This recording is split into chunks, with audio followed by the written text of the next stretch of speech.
श्री कृष्ण ने किया था एकलव्य का वध, मगर क्यों? आध्यात्मिक ज्ञान चैनल में आपका स्वागत है।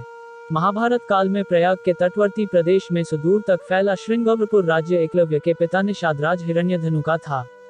गंगा के तट पर अवस्थित श्रृंगवरपुर उसकी सुदृढ़ राजधानी थी।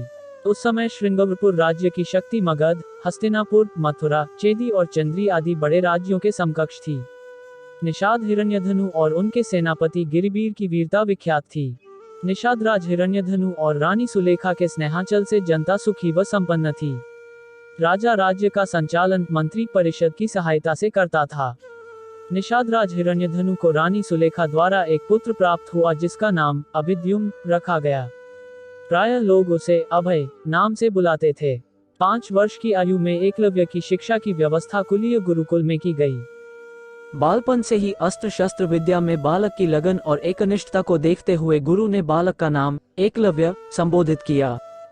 एकलव्य के युवा होने पर उसका विवाह हिरण्यधनु ने अपने एक निषाद मित्र की कन्या सुनीता से करा दिया।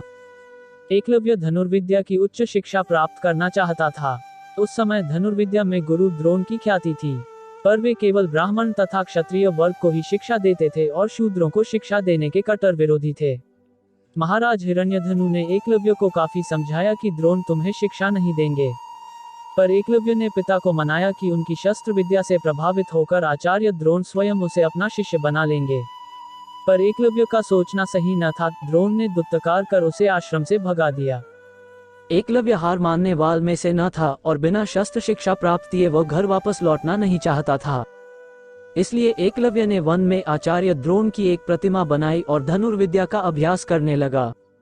शीघ्र ही उसने धनुर्विद्या में निपुणता प्राप्त कर ली। एक बार द्रोणाचार्य अपने शिष्यों और एक कुत्ते के साथ उसी वन में आए।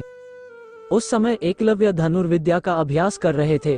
कुत्ता एकलव्य को देख भौंकने लगा। कुत्ते के भौंकने से एकलव्य की साधना में बाधा पड़ रही थी, अतः उसने अपने बाणों से कुत्ते का मुंह बंद कर दिया। एकलव्य ने इस कौशल से बाण चलाए थे कि कुत्ते को किसी प्रकार की चोट नहीं लगी। कुत्ता द्रोण के पास भागा। द्रोण और शिष्य ऐसी श्रेष्ठ धनुर्विद्या देख आश्चर्य में पड़ गए। वे उस महान धनुर्धर की खोज में लग गए। अचानक उन्हें एकलव्य दिखाई दिया। जिस धनुर्विद्या को वे केवल क्षत्रिय और ब्राह्मणों तक सीमित रखना चाहते थे, उसे शूद्रों के हाथों में जाता देख उन्हें चिंता होने लगी। तभी उन्हें अर्जुन को संसार का सर्वश्रेष्ठ धनुर्धर बनाने के वचन की याद आई। द्रोण ने एकलव्य से पूछा, तुमने ये धनुर्विद्या किससे सीखी? एकलव्य आपसे आचार्य। एकलव्य ने द्रोण की मिट्टी की बनी प्रतिमा की ओर इशारा किया। द्रोण ने एकलव्य से गुरु दक्षिणा में एकलव्य के दाएं हाथ का अंगूठा मांगा। एकलव्य ने अपना अंगूठा काटकर गुरु द्रोण को अर्पित कर दिया। कुमार एकलव्य अंगुष्ठ बलिदान के बाद पिता हिरण्यधनु के पास चला आता है। एकलव्य अपने साधनापूर्ण कौशल से बिना अंगूठे के धनुर्विद्या में पुनः दक्षता प्राप्त कर लेता है। आज के युग में आयोजित होने वाली सभी तीरंदाजी प्रतियोगिताओं में अंगूठे का प्रयोग नहीं होता है, अतः एकलव्य को आधुनिक तीरंदाजी का जनक कहना उचित होगा। पिता की मृत्यु के बाद वह श्रृंगवेर राज्य का शासक बनता है। अमात्य परिषद की मंत्रणा से वह न केवल अपने राज्य का संचालन करता है, बल्कि निषाद भीलों की एक सशक्त सेना और नौसेना गठित करता है और अपने राज्य की सीमाओं का विस्तार करता है। विष्णु पुराण और हरिवंश पुराण में उल्लिखित है कि निषाद वंश का राजा बनने के बाद एकलव्य ने जरासंध की सेना की तरफ से मथुरा पर आक्रमण कर यादव सेना का लगभग सफाया कर दिया था। यादव वंश में हाहाकार मचने के बाद जब कृष्ण ने दाहिने हाथ में महज 4 अंगुलियों के सहारे धनुष बाण चलाते हुए एकलव्य को देखा तो उन्हें इस दृश्य पर विश्वास ही नहीं हुआ।